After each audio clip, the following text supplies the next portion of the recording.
ലേവ്യ പുസ്തകം 25 അധ്യായം. യഹോവ സീനോയ് പർവ്വതത്തിൽ വെച്ച് മോശയോട് അരുളി ചെയ്തത്: നീ ഇസ്രായേൽ മക്കളോട് പറയേണ്ടത് എന്തെന്നാൽ, ഞാൻ നിങ്ങൾക്ക് തരുന്ന ദേശത്ത് നിങ്ങൾ എത്തിയ ശേഷം ദേശം യഹോവയ്ക്ക് ശബ്ബത്ത് ആചരിക്കണം. 6 സംവത്സരം നിന്റെ നിലം വിതയ്ക്കണം.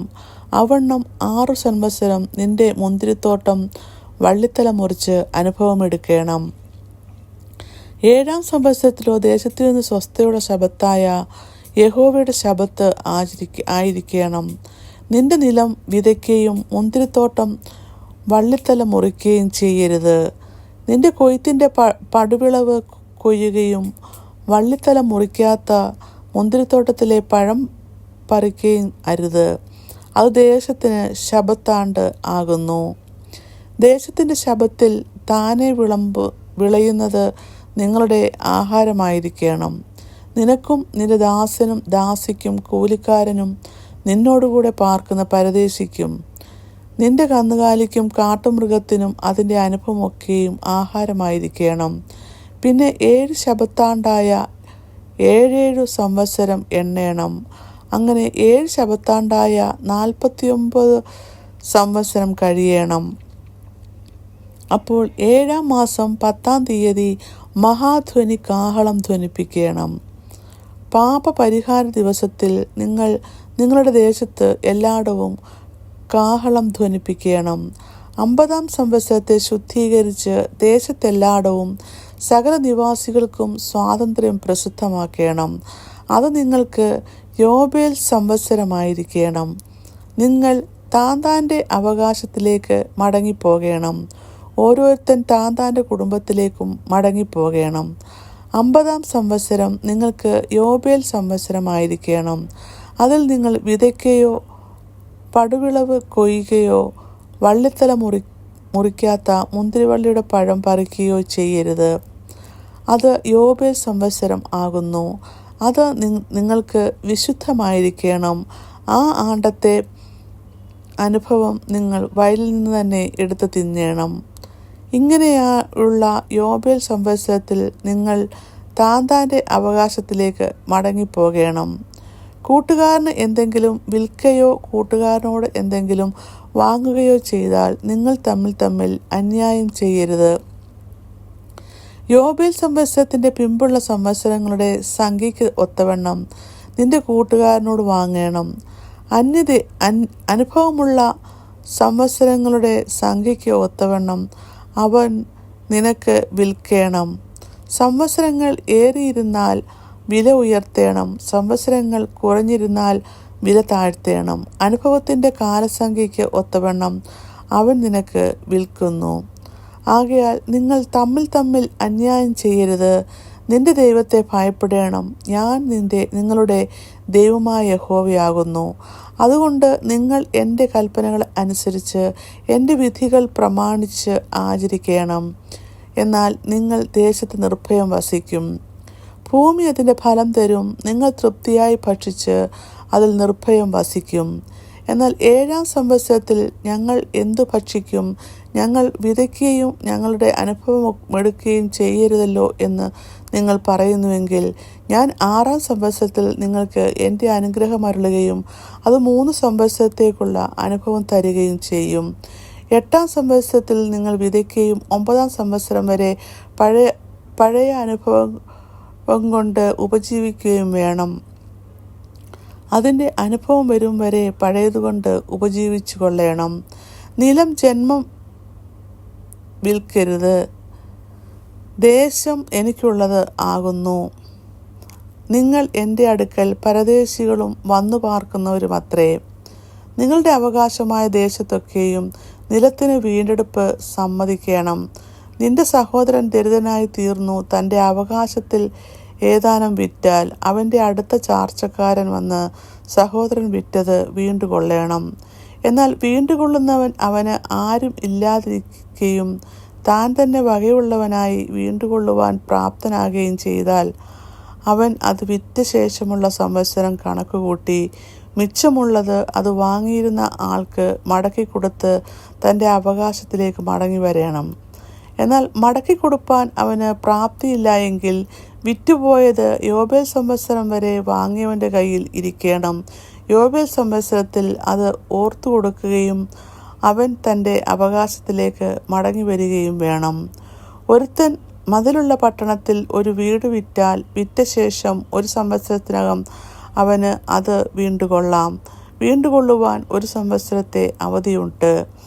1 സംവത്സരം മുഴുവനും തികയുവോളം വീണ്ടുകൊണ്ടില്ലെങ്കിൽ മതിലുള്ള പട്ടണത്തിലെ വീട് വാങ്ങിയവന് തലമുറയായി എന്നും സ്ഥിരമായിരിക്കണം. യോബേൽ സംവത്സരത്തിൽ അത് ഒഴിഞ്ഞു കൊടുക്കേണ്ട. മതിലില്ലാത്ത ഗ്രാമങ്ങളിലെ വീടുകളോ ദേശത്തുള്ള നിലത്തിലുള്ള സമമായി വിചാരിക്കണം. അവയ്ക്ക് വീണ്ടെടുപ്പ് ഉണ്ട്. യോബേൽ സംവത്സരത്തിൽ അവയെ ഒഴിഞ്ഞു കൊടുക്കണം. എന്നാൽ ലേവ്യരുടെ പട്ടണങ്ങളും അവരുടെ അവകാശമായ പട്ടണങ്ങളിലെ വീടുകളും ലേവ്യർക്ക് എപ്പോഴെങ്കിലും വീണ്ടുകൊള്ളാം. ലേവ്യരിൽ ഒരുത്തൻ വീണ്ടുകൊള്ളുന്നു എങ്കിൽ വിറ്റുപോയ വീടും അവൻ്റെ അവകാശമായ പട്ടണവും യോബേൽ സംവത്സരത്തിൽ ഒഴിഞ്ഞു കൊടുക്കണം. ലേവ്യരുടെ പട്ടണങ്ങളിലെ വീടുകൾ ഇസ്രായേൽ മക്കളുടെ ഇടയിൽ അവർക്കുള്ള അവകാശമല്ലോ. എന്നാൽ അവരുടെ പട്ടണങ്ങളോട് ചേർന്നിരിക്കുന്ന പുൽപ്പുറമായ ഭൂമി വിൽക്കരുത്. അത് അവർക്ക് ശാശ്വത അവകാശമാകുന്നു. നിന്റെ സഹോദരൻ ദരിദ്രനായി തീർന്നു നിന്റെ അടുക്കൽ വെച്ച് ക്ഷയിച്ചു പോയാൽ നീ അവനെ താങ്ങേണം. അന്യനും പരദേശിയും എന്ന പോലെ അവൻ നിന്റെ അടുക്കൽ പാർക്കേണം. അവനോട് പലിശയും ലാഭവും വാങ്ങരുത്. നിന്റെ ദൈവത്തെ ഭയപ്പെടേണം. നിന്റെ സഹോദരൻ നിന്റെ അടുക്കൽ പാർക്കേണം. നിന്റെ പണം പലിശയ്ക്ക് കൊടുക്കരുത്. നിന്റെ ആഹാരം അവന് ലാഭത്തിനായി കൊടുക്കുകയും അരുത്. ഞാൻ നിങ്ങൾക്ക് കനാൻ ദേശം തരുവാനും നിങ്ങളുടെ ദൈവമായിരിക്കാനും നിങ്ങളെ മിസ്രയീം ദേശത്തു നിന്ന് കൊണ്ടുവന്ന നിങ്ങളുടെ ദൈവമായ യഹോവയാകുന്നു. നിന്റെ സഹോദരൻ ദരിദ്രനായി തീർന്ന് തന്നെത്താൻ നിനക്ക് വിറ്റാൽ അവനെക്കൊണ്ട് അടിമവേല ചെയ്യിക്കരുത്. കൂലിക്കാരൻ എന്ന പോലെയും വന്നു പാർക്കുന്നവൻ എന്ന പോലെയും അവൻ നിന്റെ അടുക്കലിരുന്ന് യോബേൽ സംവത്സരം വരെ നിന്നെ സേവിക്കണം. പിന്നെ അവൻ തൻ്റെ മക്കളുമായി നിന്നെ വിട്ട് തൻ്റെ കുടുംബത്തിലേക്ക് മടങ്ങിപ്പോകണം. തൻ്റെ പിതാക്കന്മാരുടെ അവകാശത്തിലേക്ക് അവൻ മടങ്ങിപ്പോകണം. അവർ മിസ്രയീം ദേശത്തു നിന്ന് ഞാൻ കൊണ്ടുവന്ന എൻ്റെ ദാസന്മാർ ആകൊണ്ട് അവരെ അടിമകളായി വിൽക്കരുത്. അവനോട് കാഠിന്യം പ്രവർത്തിക്കരുത്. നിന്റെ ദൈവത്തെ ഭയപ്പെടേണം. നിന്റെ അടിയാരും അടിയാട്ടികളും നിങ്ങൾക്ക് ചുറ്റുമുള്ള ജാതികളിൽ നിന്ന് ആയിരിക്കണം. അവരിൽ നിന്ന് അടിയാരെയും അടിയാട്ടികളെയും കൊള്ളയണം. അവണ്ണം നിങ്ങളുടെ ഇടയിൽ വന്നു പാർക്കുന്ന അന്യജാതിക്കാരുടെ മക്കളിൽ നിന്ന് അവർ നിങ്ങളുടെ ദേശത്ത് ജനിപ്പിച്ചവരും നിങ്ങളോടുകൂടെ ഇരിക്കുന്നവരുമായ അവരുടെ കുടുംബങ്ങളിൽ നിന്നും നിങ്ങൾ വാങ്ങണം. അവർ നിങ്ങൾക്ക് അവകാശമായിരിക്കണം. നിങ്ങളുടെ ശേഷം നിങ്ങളുടെ മക്കൾക്കും അവകാശമായിരിക്കേണ്ടതിന് നിങ്ങൾ അവരെ അവകാശമാക്കിക്കൊള്ളണം. അവർ എന്നും നിങ്ങൾക്ക് അടിമകളായിരിക്കണം. ഇസ്രായേൽ മക്കളായ നിങ്ങളുടെ സഹോദരന്മാരോടോ നിങ്ങൾ കാഠിന്യം പ്രവർത്തിക്കരുത്.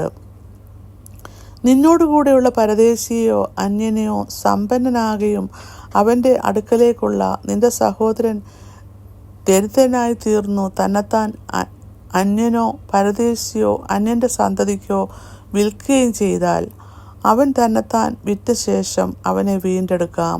അവൻ്റെ സഹോദരന്മാരിൽ ഒരുത്തന് അവനെ വീണ്ടെടുക്കാം. അവൻ്റെ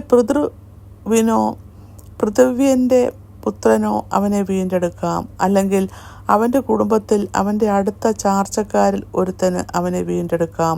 അവന് പ്രാപ്തിയുണ്ടെങ്കിൽ തന്നെത്താൻ വീണ്ടെടുക്കാം. അവൻ തന്നെ വിറ്റ സംവത്സരം മുതൽ യോബേൽ സംവത്സരം വരെയുള്ള കാലക്കണക്ക് തന്നെ വാങ്ങിയവനുമായി കൂട്ടി നോക്കണം.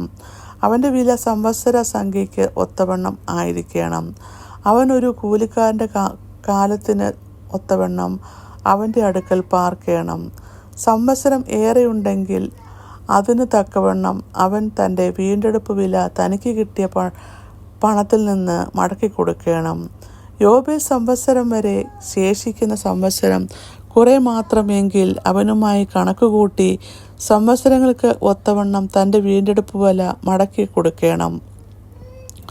അവൻ ആണ്ടോടാണ്ട് കൂലിക്കാരൻ എന്ന പോലെ അവൻ്റെ അടുക്കൽ ഇരിക്കണം. നീ കാണുകെ അവൻ അവനോട് കാഠിന്യം പ്രവർത്തിക്കരുത്. ഇങ്ങനെ അവൻ വീണ്ടെടുക്കപ്പെടാതെ ഇരുന്നാൽ അവനോടുകൂടെ അവൻ്റെ മക്കളും യോബേൽ സംവത്സരത്തിൽ പുറപ്പെട്ടു പോകണം. ഇസ്രായേൽ മക്കൾ എനിക്ക് ദാസന്മാരാകുന്നു.